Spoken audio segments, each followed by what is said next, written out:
Hello बच्चों, स्वागत है आप लोग हमारे चैनल कृष्णानु क्लासेज में। इसके पहले वाले वीडियो में हम लोगों ने प्रकाश के परिवर्तन के सभी वीवीआई क्वेश्चन को देखे थे लोग। इस वीडियो में हम प्रकाश के अपवर्तन के जितने भी वीवीआई ऑब्जेक्टिव क्वेश्चन है उसको देखेंगे लोग और समझेंगे लोग। और अगर आप इसके पहले वाला वीडियो यानी प्रकाश के परिवर्तन वाला वीडियो नहीं देखे हैं तो इस वीडियो को देखने के बाद उस वीडियो को भी देख लीजिएगा, क्योंकि प्रकाश के परिवर्तन और अपवर्तन दोनों को मिलाकर आपके फाइनल बोर्ड एग्जाम में बहुत सारे मतलब कम से कम तो 10 ऑब्जेक्टिव जरूर पूछेगा। तो 10 ऑब्जेक्टिव और किसी चैप्टर से पूछ रहा है तो कम नहीं होगा। तो इस वीडियो को देखने के बाद उस वीडियो को भी जरूर देखिएगा, क्योंकि दोनों वीडियो में हम सिलेक्टेड क्वेश्चन लेके आते हैं। बहुत ज्यादा लगभग मान लीजिए हम 100-200 क्वेश्चन नहीं कराते हैं, 30-35 या 40 क्वेश्चन कराते हैं एक वीडियो में, जो कि आपके एग्जाम भी के लिए बहुत ही महत्वपूर्ण है। तो आप इस वीडियो को अच्छा से देखिए, ताकि वीडियो को देखते क्रम में ही आपको सभी क्वेश्चन और आंसर याद हो जाए। और उसके बाद में जो प्रकाश के परिवर्तन है उस वीडियो को देखिएगा। चलिए हम वीडियो को शुरू करते हैं। और नंबर क्वेश्चन है, वायु में प्रकाश की चाल निर्वात में प्रकाश की चाल की होती है। कह रहा है वायु में प्रकाश की चाल है वो निर्वात में प्रकाश की चाल से क्या होती है, ज्यादा होती है, कम होती है या समान होती है। आपके पास ऑप्शन है, एक में है कम, दो में है ज्यादा, तीन में है समान और चार में है इनमें से कोई नहीं। इसका सही आंसर होगा बच्चों कम। पूछ रहा है कि वायु में प्रकाश की चाल निर्वात की प्रकाश की चाल की होती है, क्योंकि हम जानते हैं कि प्रकाश वायु में क्या होता है, निर्वात के सापेक्ष वायु का घनत्व ज्यादा होता है, और जिस माध्यम का घनत्व ज्यादा होता है उसमें क्या होता है, प्रकाश का चाल कम होता है, और जिसका घनत्व कम होता है उसमें प्रकाश की चाल ज्यादा होता है। यहाँ पे वायु और क्या है, वायु और निर्वात है। इसमें निर्वात में क्या होता है, घनत्व कम होता है और वायु में घनत्व ज्यादा होता है। तो वायु में प्रकाश की चाल कम होगा और निर्वात में प्रकाश की चाल ज्यादा होगा। पर पूछ रहे हैं यहाँ पे वायु में प्रकाश की चाल निर्वात की चाल की क्या होता है, कम होता है। ठीक है, तो इसका सही ऑप्शन हो जाएगा आपका कम। चलिए हम अगले क्वेश्चन को देखते हैं।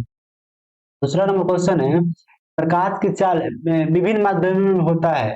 एक में है समान, दो में होता है भिन्न भिन्न, और तीन में होता है ए और बी दोनों, यानी एक और दो, एक और दो दोनों, और चार में है इनमें से कोई नहीं। इसका सही आंसर होगा बच्चों भिन्न, मतलब भिन्न भिन्न, यानी अलग अलग माध्यमों के लिए प्रकाश की चाल अलग अलग होता है, क्योंकि सभी अलग अलग माध्यमों का घनत्व अलग अलग होता है। क्योंकि हम जानते हैं कि अलग अलग जब घनत्व अलग अलग होगा तो प्रकाश की चाल भी क्या होगा, अलग अलग होगा। तो सही आंसर होगा प्रकाश की चाल विभिन्न माध्यमों में भिन्न भिन्न होती है। चलिए अब क्वेश्चन नंबर 3 को देखते हैं। दूसरा नंबर क्वेश्चन है, तालाब का जल कम गहरा दिखाई देने का कारण है। यहाँ पर हो जाएगा तालाब का जल कम गहरा दिखाई देने का कारण है। पहला ऑप्शन है परिवर्तन, दूसरा है अपवर्तन, तीसरा है विवर्तन, चौथा है ध्रुवण। इसका सही आंसर हो जाएगा बच्चों अपवर्तन। ठीक है, क्योंकि अपवर्तन के कारण क्या होता है, प्रकाश जो तालाब का गहराई होता है हमको कम दिखाई देता है। चलिए हम अगला क्वेश्चन देखते हैं।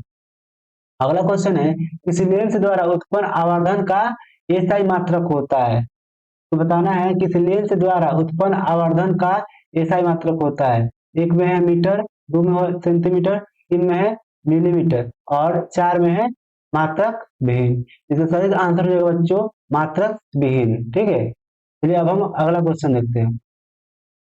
अगला क्वेश्चन है, लेंस की मुख्य, यहाँ पे ये नहीं रहेगा, लेंस की मुख्य फोकस की संख्या कितनी होती है। तो पहला ऑप्शन है आपका दो, दूसरा है एक, तीसरा है तीन, और चौथा है इनमें से कोई नहीं। बच्चों इसका सही आंसर हो जाएगा आपको दो, क्योंकि लेंस होता है इसमें कि फोकस कोई भी लेंस हो, अवतल हो उत्तल हो, दोनों लेंस में क्या होता है, हम देखे हैं दर्पण में फोकस एक होता है, बट यहाँ पे फोकस दो होता है। लेंस में फोकस वो अवतल में हो या उत्तल में, दोनों में फोकस दो होता है। अब चलिए हम अगला क्वेश्चन देखते हैं। अगला क्वेश्चन है, अवतल लेंस के आवर्धन बराबर होता है। फर्स्ट ऑप्शन है u बाई वी, और दूसरा है यू बी, तीसरा है u प्लस वी, चौथा है b बाई यू। इसका सही आंसर हो जाएगा बच्चों 4 नंबर, यानी b बाई यू हो जाएगा। चलिए अगला क्वेश्चन देते हैं। अगला क्वेश्चन है, किसी माध्यम के अपवर्तनांक यानी म्यू का मान होता है। तो पहला नंबर ऑप्शन है आपका sine i by sine r, दूसरा है sine r by sine i, तीसरा है साइन आर इंटू यानी गुना है इंटू साइन आई, चौथा है sine r plus sine i. इसका सही आंसर हो जाएगा बच्चों sine i by sine r. ठीक है, अगर बच्चों आप अभी तक हमारे चैनल को सब्सक्राइब नहीं किए हैं तो चैनल को सब्सक्राइब कर दीजिए और वीडियो को लाइक कर दीजिए। ठीक है, और जब आप क्वेश्चन को वीडियो एंड होने वाला रहेगा तो आप आपको पता ही होगा कि आप इसमें आप कितना क्वेश्चन को बना पा रहे हैं और कितना क्वेश्चन को नहीं बना पा रहे हैं। जब क्या होगा, जब वीडियो एंड होने वाला रहेगा तो आप अपने आप कितना सही किए कितना गलत किए इसको कमेंट बॉक्स में आपको बताना है। और एक और बात बच्चों, आपको जितना पढ़ाया जा रहा है पढ़ाने के बाद में ये रिटन फॉर्म में मतलब ऑप्शन के साथ ऑप्शन के टिक लगाए हुए के साथ आपको जो पीडीएफ है आपको डिस्क्रिप्शन में इसका लिंक है, इससे आप इसको डाउनलोड कर सकते हैं। और बाद में जब आपको मन करे जब आप भूले या कुछ भी करे ऐसे में तो आपको याद हो जाएगा वीडियो को पढ़ाते क्रम में ही, लेकिन आपको जब देखना हो तो आप पीडीएफ को खोलकर वीडियो को नहीं देखना पड़ेगा, इतना लंबा वीडियो नहीं देखना पड़ेगा। आप पीडीएफ को खोलकर और आराम से एक बार में 5 मिनट में इसको रिवाइज कर सकते हैं। ठीक है, चलिए अब हम अगला क्वेश्चन को देखते हैं।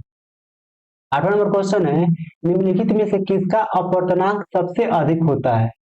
निम्नलिखित में से किसका अपवर्तनांक सबसे अधिक होता है? ऑप्शन है वायु का, जल का, हीरा का, कांच का। इसका सही ऑप्शन हो जाएगा बच्चों हीरा का।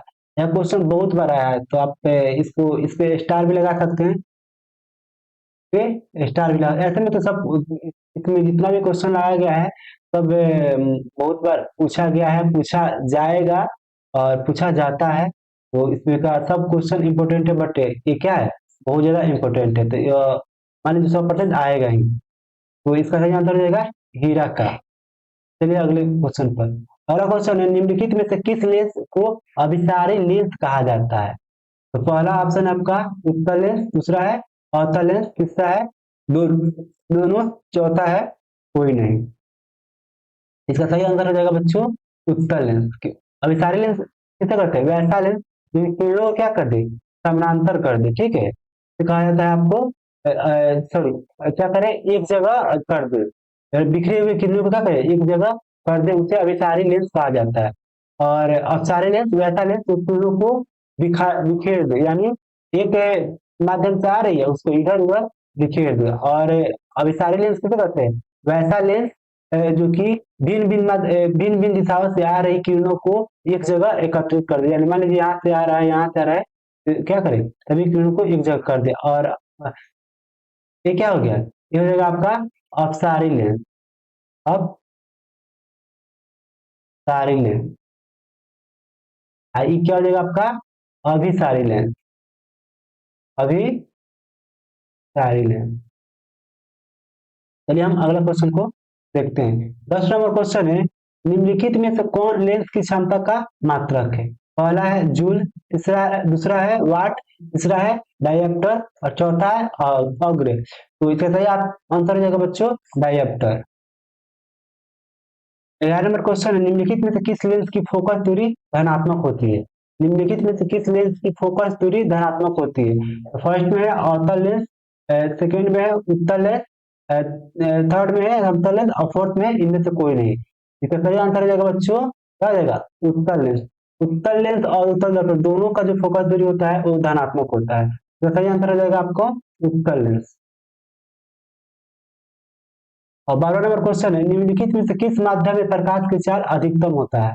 इस क्वेश्चन को हम इसका पहले वाले वीडियो में भी यानी प्रकाश के परिवर्तन में भी देखे हैं। तो इसका सही आंसर हो जाएगा बच्चों, आप पहले ऑप्शन देख लीजिए क्या है, हवा में, जल में, हीरा में, शीशा में। इसका सही आंसर क्या हो जाएगा? इसका सही आंसर हो जाएगा हवा में, क्योंकि इन चारों में सबसे कम घनत्व वाला जो सबसे कम घनत्व किसका होगा? हवा का होगा, इसीलिए सबसे ज्यादा अधिकतम चाल क्या हो जाएगा यहाँ पे हवा को हो जाएगा।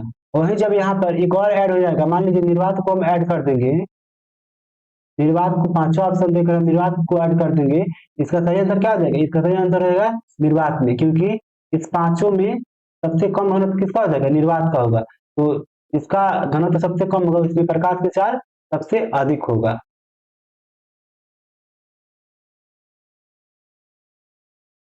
चलिए हम अगला क्वेश्चन को देखते हैं।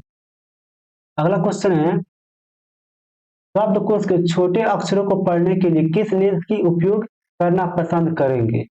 फर्स्ट में है 50 सेंटीमीटर फोकस दूरी की उत्तल लेंस, और दूसरा है 50 सेंटीमीटर फोकस दूरी की अवतल लेंस, तीसरा है 5 सेंटीमीटर फोकस दूरी की उत्तल लेंस, और चौथा है 5 सेंटीमीटर फोकस की अवतल लेंस। इसका सही आंसर हो जाएगा बच्चों आपका ऑप्शन नंबर 3, यानी 5 सेंटीमीटर फोकस दूरी की उत्तल लेंस। क्या होता है? तो ये छोटे अक्षरों को, उत्तल लेंस का उपयोग कब किया जाता है? ये छोटे छोटे अक्षरों को या छोटी वस्तु को बड़ा करके दिखाता है। जो उत्तल लेंस होता है वो छोटे वस्तु को थोड़ा बड़ा करके दिखाता है, तो इसलिए हम उत्तल लेंस का उपयोग करेंगे इसको देखने के लिए। ठीक है, चलिए। कह रहा है निर्वात में प्रकाश की चाल होती है। एक में है 3 इंटू एंड 3 इंटू 10⁸ मीटर पर सेकेंड, और दूसरा है 3 गुना 10 के पावर 8 सेंटीमीटर पर सेकेंड, चौथा तीसरा है 3 इंटू 10⁸ किलोमीटर पर सेकेंड। एरोटी का मतलब होता है इनमें से कोई नहीं। इसका सही आंसर हो जाएगा बच्चों एक नंबर, यानी 3 इंटू 10⁸ मीटर पर सेकेंड। 15 नंबर क्वेश्चन है, एक उत्तल लेंस की फोकस दूरी 20 सेंटीमीटर है, तो इसकी क्षमता क्या होगी? बोल रहा है एक उत्तल लेंस की फोकस दूरी 20 सेंटीमीटर है, तो इसकी क्षमता क्या होगी? फर्स्ट में है 2 डायप्टर, 2 में है -2 डायप्टर, और 3 में है 5 डायप्टर, और 4 में है -5 डायप्टर। चलिए इसको हम निकालते हैं, कैसे निकाला जाता है। तो डायप्टर बराबर होता है बच्चों, यानी लेंस की क्षमता बराबर होता है 1/f। जो एफ होता है, फोकस दूरी होता है, वो क्या होता है आपको मीटर में होता है, बट यहाँ पे एफ क्या दिया हुआ है? एफ किसी दिया हुआ सेंटीमीटर में दिया हुआ है, यानी 20 सेंटीमीटर दिया। सेंटीमीटर को मीटर में पहले चेंज करेंगे, क्योंकि जो फोकस यहाँ पर रखा जाता है वो मीटर में होता है। तो मीटर में किसी भी चीज को सेंटीमीटर से मीटर में चेंज करने के लिए इसमें हम 100 से भाग देते हैं। तो 100 से भाग दे दिए तो क्या हो गया आपका, ये मीटर में आ गया। अब देखिए, अब उत्तल लेंस का फोकस दूरी होता है ऋणात्मक होता, सॉरी ऋणात्मक होता है। ठीक है, तो यहाँ क्या करेंगे, +f देंगे। जो उत्तल लेंस का फोकस दूरी होता है वो क्या होता है, धनात्मक होता है, तो यहाँ पे हम प्लस देंगे। ठीक है, अगर वहीं अवतल लेंस दिया रहता तो यहाँ पर हम माइनस देते। अब चलिए डायप्टर निकालना है, तो डायप्टर के फॉर्मूला में हम एफ का मान रखें 1/, यहाँ पे एफ का मान रखा जाएगा तो क्या हो जाएगा 20/100, यानी 100 ऊपर चला जाएगा। ठीक है, 20 नीचे रह जाएगा, तो 100 कितना हो जाएगा 20, तो कितना मर्तबा कट जाएगा, 5 मर्तबा कट जाएगा। कितना हो जाएगा 5, यानी आपका हो जाएगा +5 डायप्टर। ठीक है, तो कौन सा ऑप्शन है, तीसरा नंबर ऑप्शन सही होगा। ठीक है, चलिए हम अगला क्वेश्चन को देखते हैं। यहाँ पे 20 दिया हुआ है, एग्जाम में आपको कुछ भी दे सकता है। अगर मीटर में रहेगा तो सेंटीमीटर में चेंज, मीटर में रहेगा तो आप कुछ भी मत कीजिएगा, डायरेक्ट फार्मूला लगाकर उसको उसका मान निकाल लीजिएगा।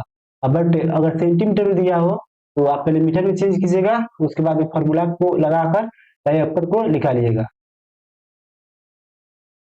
16 नंबर क्वेश्चन है, निम्नलिखित में से कौन सा पदार्थ लेंस बनाने के लिए प्रयुक्त नहीं किया जाता है? फर्स्ट में है जल, दूसरा में है कांच, तीसरा में है मिट्टी, चौथा में है प्लास्टिक। तो सही आंसर हो जाएगा बच्चों मिट्टी। मिट्टी से हम लेंस नहीं बना सकते हैं। ठीक है, तो इसका सही आंसर हो जाएगा मिट्टी। चलिए अब हम अगला क्वेश्चन देखते हैं। प्रकाश के अपवर्तन के कितने नियम है? फर्स्ट ऑप्शन है 1, दूसरा में है 2, तीसरा में है 3, और चौथा में है एनोटी, यानी इनमें से कोई नहीं। तो सही आंसर हो जाएगा बच्चों आपका 2। 18 नंबर क्वेश्चन है, किस लेंस के द्वारा सिर्फ काल्पनिक प्रतिबिंब बनता है?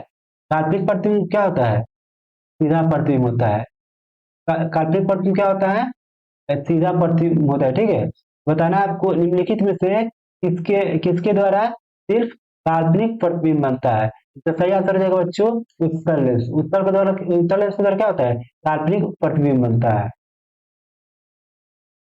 और यहाँ पे एक एंगस्ट्रॉम है, यहाँ पे ये रहेगा। ठीक है, पूछा है एक एंगस्ट्रॉम का मान होता है, एक में है 10⁻⁻10 मीटर, दो में है 10⁻⁸ मीटर, तीन में है 10⁻⁻11 मीटर, और चार में है इनमें से कोई नहीं। इसका सही आंसर हो जाएगा बच्चों 10⁻⁻10 मीटर।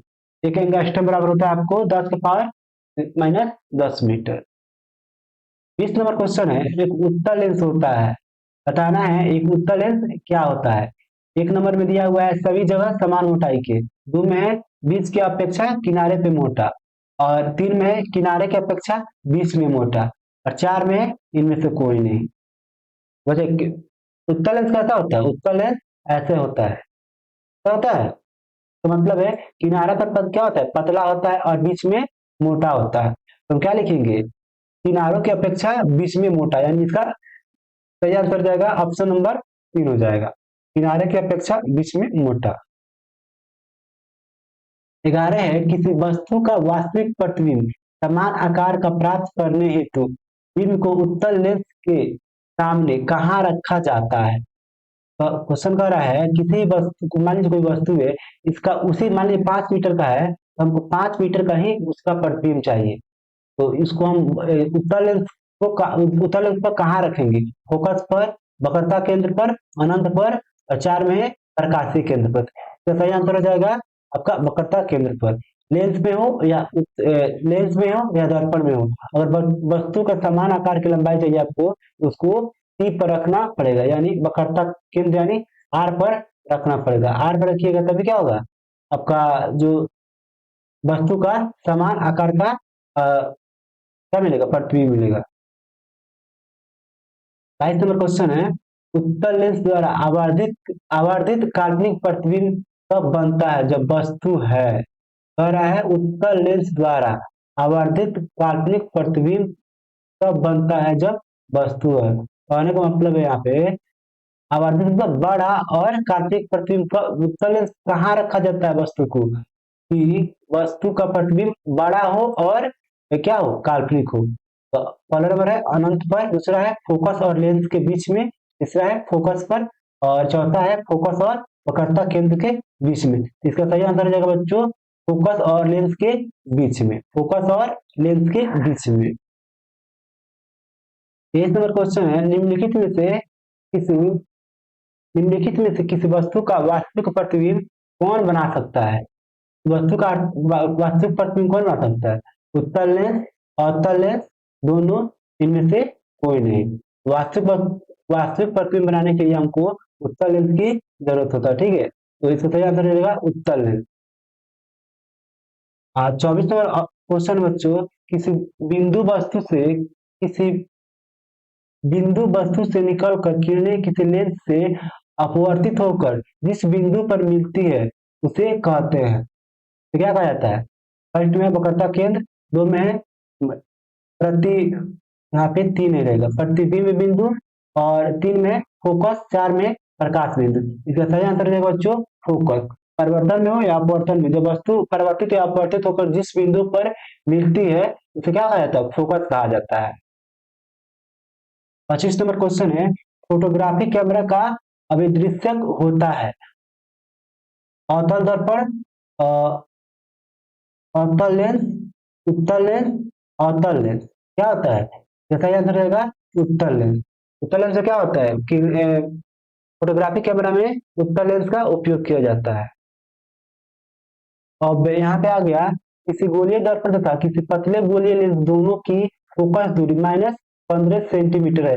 दर्पण तथा लेंस की संभावता है, यहाँ पे दिया हुआ है एफ, क्या दिया हुआ है?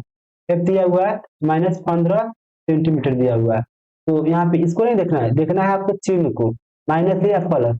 पूछ रहा है कि यह दर्पण और क्या, दर्पण और लेंस क्या हो सकता है? उत्तल हो सकता है, अगर दर्पण में है तो दर्पण क्या हो सकता है, लेंस में है तो लेंस क्या हो सकता है। तो ये आपको माइनस लग रहा है, माइनस यहाँ पे दिया हुआ है, तो मतलब है क्या है, यह अवतल दर्पण भी है और अवतल लेंस भी है। तो क्या हो जाएगा सही आंसर इसका? दोनों अवतल है, दोनों अवतल है, क्योंकि अवतल लेंस और अवतल दर्पण में ही आपका जो एफ का मान होता है वो नेगेटिव यानी ऋणात्मक में होता है। अब आगे आपका प्रकाश का चार्ज न्यूनतम होता है निर्वात में, जल में, वायु में और कांच में। तो क्या होता है? निर्वात में सबसे कम, सॉरी न्यूनतम होता है, यहाँ पे हम गलत कर दी। दूसरा क्वेश्चन कर रहा है कि प्रकाश का चार्ज न्यूनतम होता है, अधिकतम नहीं पूछ रहा है। निर्वात में, जल में, वायु में, कांच में। तो इसका सही आंसर हो जाएगा कांच में, क्योंकि हम जानते हैं कि जिस माध्यम का क्या होता है, घनत्व सबसे ज्यादा होता है, उसमें प्रकाश की चार्ज सबसे कम होता है। तो इन चारों में सबसे अधिकतम घनत्व किसका है? कांच का है। सबसे अधिकतम घनत्व कांच का है, तो प्रकाश की चार्ज सबसे कम इसी में होगा।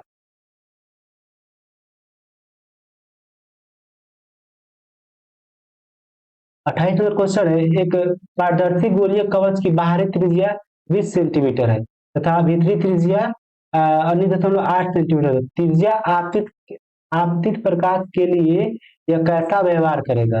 उत्तल लेंस की भांति, प्रिज्म की भांति, समानांतर पट्टी की भांति और अवतल लेंस की भांति। तो सही आंसर हो जाएगा बच्चों उत्तल लेंस की भांति, मतलब इसका उपयोग किया जाएगा। बच्चों हम लोग का जो मोस्ट वीवीआई क्वेश्चन था वो इतना ही था। और इसके अगले वीडियो में हम मानव नेत्र से संबंधित जितने भी वीवीआई क्वेश्चन होंगे उसको हम देखेंगे और समझेंगे। मुझे आशा है कि आप लोग को वीडियो बहुत अच्छा लगा होगा और सब समझ में आया होगा और आपको याद भी हो गया होगा। आप लोग जितना स्कोर किए हैं, मान लीजिए आप 28 क्वेश्चन है, 28 क्वेश्चन में जितना मान लीजिए आप 20 में 28 में 28 किए हैं तो बहुत अच्छा है। तो आप कमेंट बॉक्स में बताइए कि सर हम 28 में 28 सही किए हैं। अगर 20 किए हैं वो भी बताइए, जितना मतलब किए हैं उतना आपको बताना है।